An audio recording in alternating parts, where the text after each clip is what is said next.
gente está falando do ano de 84, né? E que em Pendotiba não tinha posto de gasolina, não tinha açougue, né? Não tinha padaria, não tinha farmácia. Para a gente colocar gasolina no carro, o posto mais perto era aquele posto Petrobras em São Francisco, da Rui Barbosa. A gente descia para colocar gasolina lá. Tá interessante, né? Que a gente está em 2009, há 15 anos a gente fechou o Duerê, entendeu? Então, só para dizer assim, não, a gente fechou em 94. Então, só para dizer que as memórias, né, não estão atualizadíssimas, né? O Duerê começou com uma ideia minha e do Lívio de fazer alguma coisa junto. Na verdade, a ideia era fazer alguma coisa junto. Eu e a Marida tínhamos voltado da Europa, estávamos aí sem saber o que fazer exatamente. E o Lívio trabalhava numa empresa de trator e já há 10 anos já estava de saco cheio e queria mudar. E aí a gente começou a ver o que poderia fazer e tal. E o pai do Lívio tinha montado... Até antes disso, né? O que motivou mesmo a gente fazer o Duerê foi que ele estava numa visita lá em casa, ele e a Marilda, que tinham chegado da Europa. Estavam lanchando, já tinha algumas crianças, já tinha Charles e Thiago. E a gente quis comer uma pizza. A gente quis comer uma pizza e eu falei pra eles assim, a gente ia morar em Pendotiba já, e falou assim, ih rapaz, pizza aqui só lá na região oceânica ou lá em Caraí. E nós falamos assim, tá aí uma coisa que precisa em Pendotiba. Um lugar que a gente possa comprar uma comidinha, que a gente possa nós pedir. fizemos uma pesquisa em todas as casas, bonitinha, o que você gostaria de ter, serviços e tal, e foi 100% unanimidade de que um serviço de entrega seria uma coisa muito boa no bairro. E montamos uma pronta entrega de comida. Esse foi o primeiro ano do Duerê, começou funcionando como uma pronta entrega de comida. E realmente a necessidade do bairro era muito grande, porque foi um grande sucesso. Os bares eram muito grandes, até quando fala assim, uma coisa de entrega, mas as pessoas meio que tinham que ir lá, porque não tinha telefone. Não tinha telefone, não é como hoje, que coisa assim. Na verdade, a coisa... O telefone era caríssimo. Era caríssimo. Poucas pessoas... O primeiro telefone do Duerê era uma extensão da casa do meu pai, que ficava a uns 500 metros de distância, mais ou menos, tinha uma extensão, que era o primeiro, 266-1126. Era um deserto, as coisas eram um deserto. O que fez com que a gente mudasse o nosso foco, e a partir daí desse crescimento, a Marilda e a Cristina entraram e deram a força que a gente precisava para que a coisa realmente crescesse e fosse para frente, foi que no ano seguinte, em 85, abriu em Pendotiba a Padaria Glamour. E a Padaria Glamour abriu com uma super estrutura, com os preços lá embaixo. A gente vendia cerveja a 1, eles vendiam a 50, enfim. Arrebentaram com a nossa pronta entrega e com a nossa área de serviço, de comida, de pizza, essas coisas todas. Aí a gente falou, bom, então a gente precisa fazer alguma coisa para que as pessoas venham aqui. E aí começamos a atender ali, a gente nem atendia no início ali. Era só entrega. Tinham 2 mesas. E era só entrega. E a gente comprou umas mesas, uns talheres, uns pratos. E aí começamos a fazer alguma coisa, a movimentar. Um dia teve o aniversário de alguém, e acho que foi Arnaldo, que foi lá tocar. Lá atrás era tudo de terra. Muito interessante, era de barro mesmo. De barro. Pé do barro. Diria pântano, né? Aquela coisa da molhada, né? Criativa, a gente fazia coisa de bambu assim, que era muito sereno, aí botava folha de palmeira assim em cima. Foi a primeira cobertura que teve lá atrás no Duerê. Eles dois trabalhavam com música na Europa, até aqui antes. Eu costumo dizer que esse Arnaldo que ele falou foi o inventor da música ao vivo, pelo menos na minha geração, porque ele fazia na casa do Frade, que a gente se reunia lá, ficava todo mundo cantando. Só que todo mundo era artista. Na verdade, todo mundo era artista. Ele tocava violão e todo mundo cantava. E a gente tinha essa coisa de música dentro da gente. Aí partimos para essa, conhecemos algumas pessoas. E ninguém imaginava que dali saísse a geração inteira de bons músicos. Fabulosos músicos até. Nós representamos alguma coisa que a gente nem imaginava. O Duerê abriu portas, a gente tinha 2 dias na semana que era para os Novos Valores. Então abriu portas para muita gente que, como hoje, né? As pessoas gostam de música, começam a fazer o seu instrumento e não tem onde tocar, não tem onde se apresentar, não tem onde poder mostrar o seu trabalho e testar, né? E a gente abria esses espaços e aí realmente Mas a parte de alimentação foi a parte que fez a gente sobreviver durante 10 anos. Porque a gente, no primeiro ano, a gente não tinha show. A gente vendia comida. Então a gente meio que não se especializou, mas a gente aprendeu a fazer comida, aprendeu a fazer as coisas. E foi muito legal porque a gente vendia quentinha para Miramar, para Viação Pendotiba. A gente vendia 200 quentinhas por dia. Então a gente aprendeu a fazer. A gente vendia... todos os clientes do Duerê achavam a comida do Duerê honesta. E isso era uma coisa importantíssima, porque o preço não era alto, era normal, a comida era legal, então todo mundo ficava satisfeito. Isso foi em que ano? 84? Nós começamos em 84, julho de 84. Inauguramos em 1º de julho de 84. Um frio danado. Então essa parte da comida é uma parte muito importante, que mesmo depois que a gente caminhou para a parte da música, a gente nunca deixou a parte da alimentação. A gente continuou fazendo entrega, a nossa varanda cresceu na frente, nós tínhamos primeiro 2 mesas, depois 10, depois 20 mesas. Então a gente tinha, o Duerê ficava no meio, a cozinha, na verdade o Duerê era uma cozinha, com uma varanda na frente e um balcão atrás com um bar. E aí a gente vendia para frente, ficava lotada a casa na frente quando tinha show e ficava lotada a casa atrás com o show. E a cozinha bombando, vendendo batata frita, salgadinho, filé mignon, frango.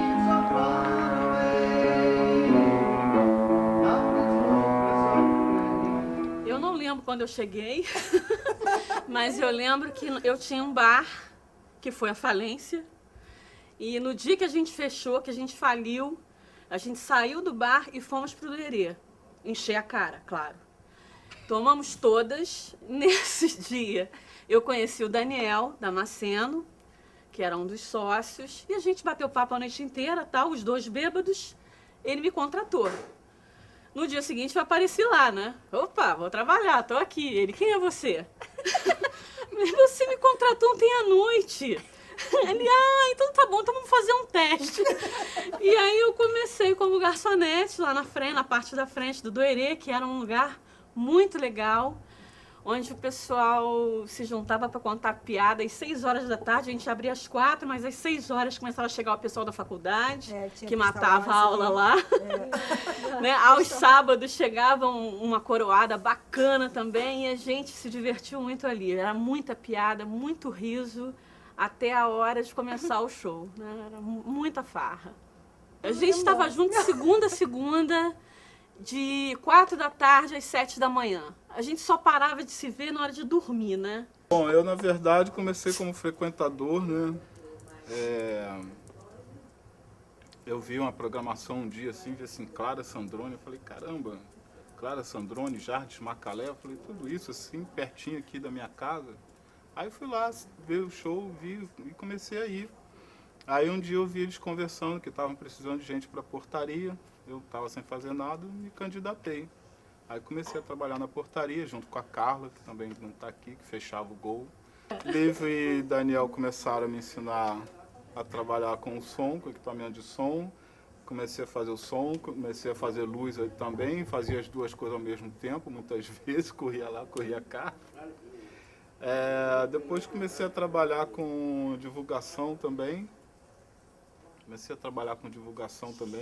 Cheguei a trabalhar um pouco como garçom também, barman também, fiz umas na verdade, o Duerê era uma grande escola, né? Porque... Eu acho que além de qualquer setores, coisa, eu acho bacana, que era muito bacana deles, né? De Lívio, de Daniel, é que assim, ali a gente fazia parte de uma equipe e eles não tinham, eles obrigavam, literalmente, a gente a aprender de tudo, né? Eu me lembro a primeira vez que o Lívio, eu cheguei a apresentar há algum tempo os shows lá no Duerê. A gente também apresentava Apresentava show. E eu lembro que eu estava na cozinha, entendeu?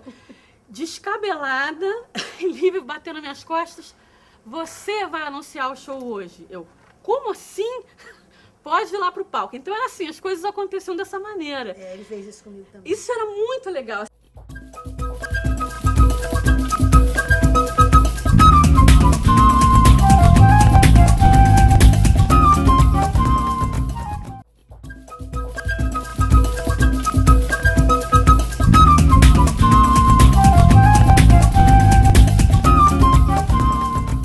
Interessante da Luciene, é que quando nós resolvemos que valia a pena ter ela no Duerê, pela pessoa que ela era, pela pessoa que ela estava lá na Pestalozzi, trabalhando lá, ela estava grávida. Ah, é verdade. E nós, pô, chamamos assim mesmo. Eu me lembro que o nosso contador, ele falou assim, vocês são malucos? Eu nem lembrava disso.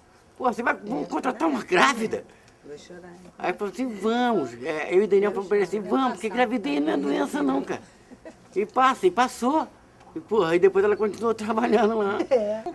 Então, para mim, foi assim, foi um crescimento enorme naquela época do Duerê, de todos os anos. Eu acho que eu fiquei, sei lá, 8 anos, 10 anos no Duerê, não lembro.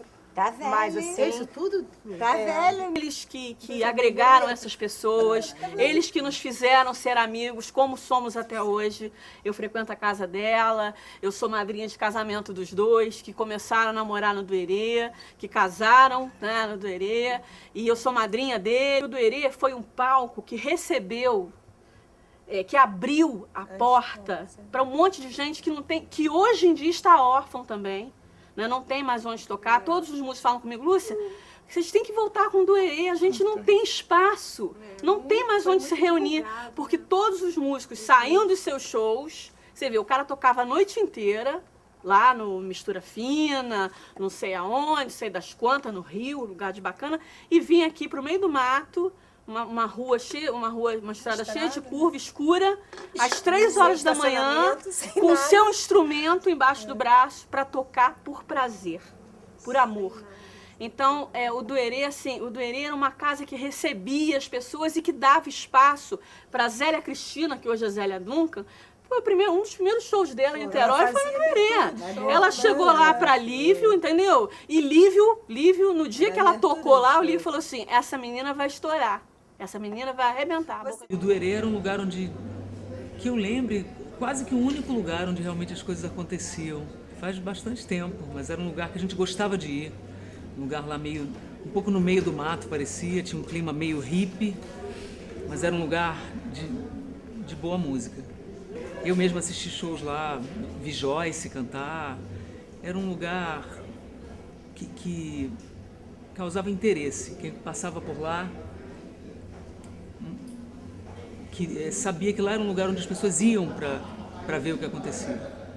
E tenho lembranças boas, fiz alguns shows importantes para mim lá, na época. Ainda assinava como Zélia Cristina. Lembro.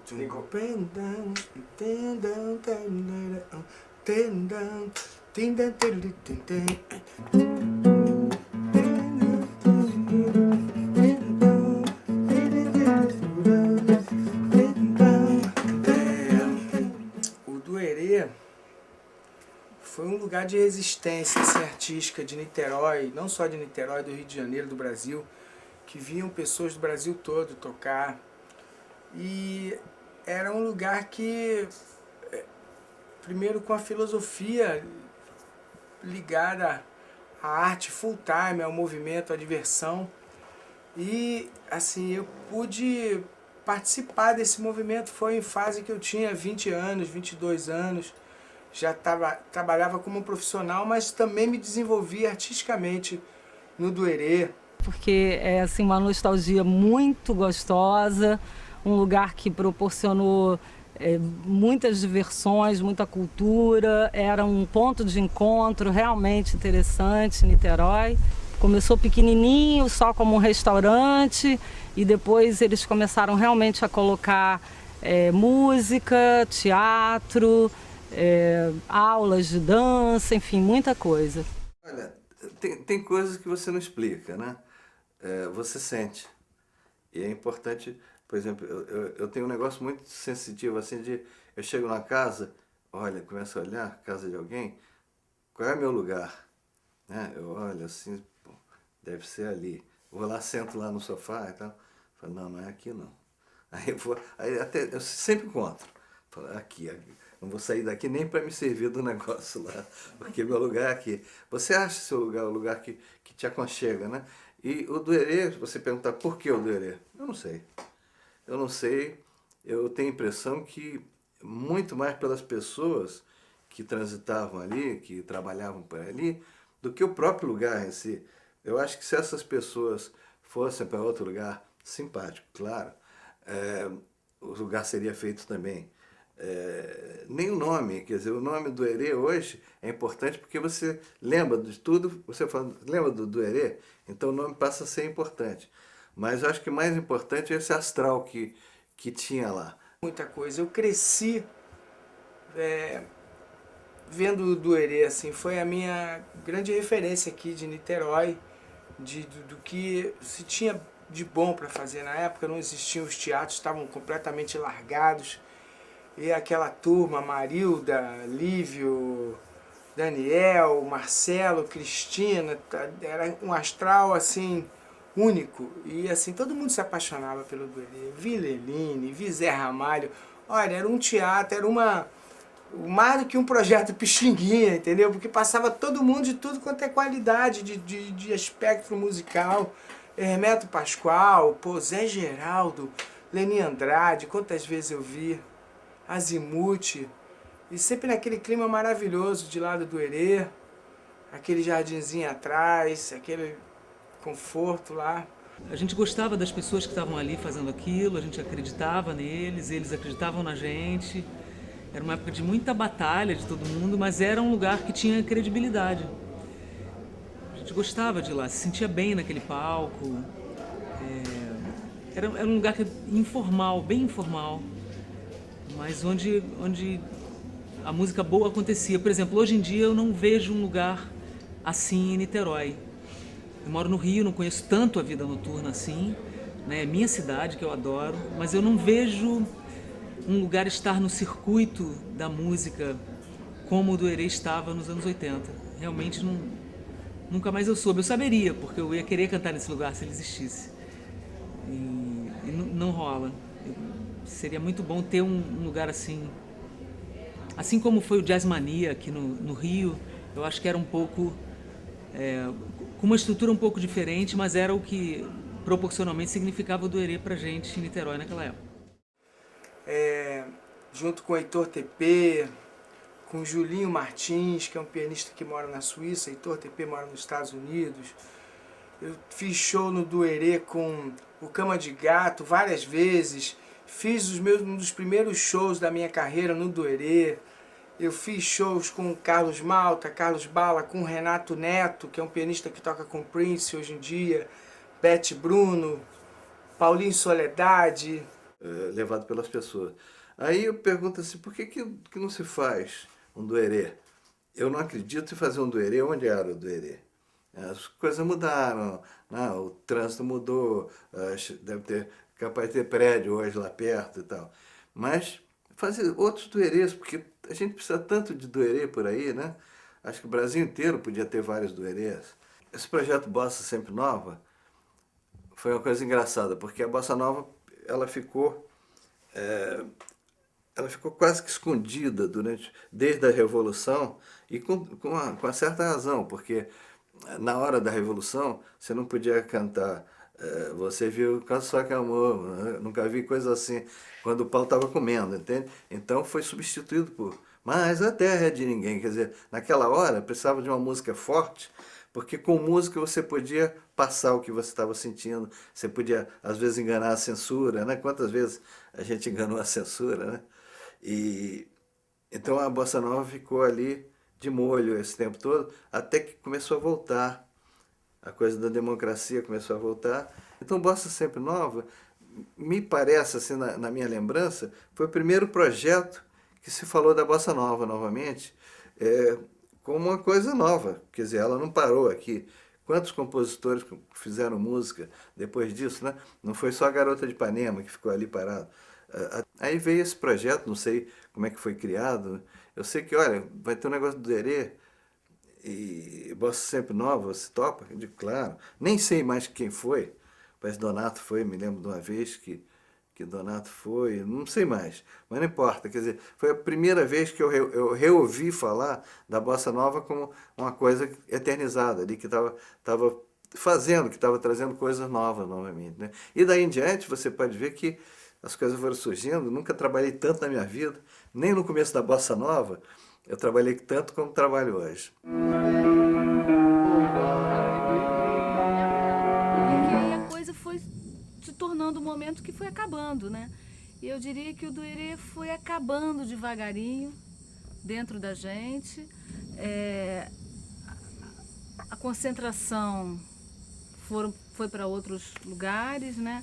A gente buscou até, me lembro, pessoas que pudessem tocar o Duerê estava funcionando super bem. Mas antes de acabar, nós deixa eu estávamos contar uma coisa exaustos, interessante. né? Eu vi que nós tínhamos feito uma coisa assim, legal em todos os sentidos, até na parte da justiça. Foi quando tinha um violonista, esqueci o nome dele agora, que foi preso, estava com um mandato de prisão. Chegaram dois policiais, um carro da polícia, e pediram para falar. Não entraram, foram na porta na frente, tinha aquela portinha na frente. Falaram com o Marcelo que ficava aí na frente. Aí o Marcelo me chamou.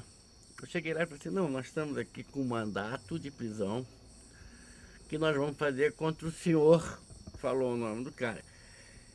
Aí eu falei, poxa, você não. A gente viemos, sabe que inclusive, ele tá eu vou dizer pro senhor, eu vou ler aqui pro senhor o mandato do juiz. E nesse mandato o juiz dizia assim, peço toda a cautela possível aos agentes que irão efetuar a prisão, pois se trata de uma casa de grande renome na cidade de Niterói, onde as melhores famílias de Niterói frequentam essa casa. Então os caras foram todos preocupados, estava isso no mandato de prisão do juiz. Que legal. Aí quando eu li aquilo, eu falei, rapaz, nós realmente tínhamos feito uma coisa que as pessoas... Então é isso, assim, eu cresci à base de Duerê, era um ponto que assim, as gerações de artistas se encontravam.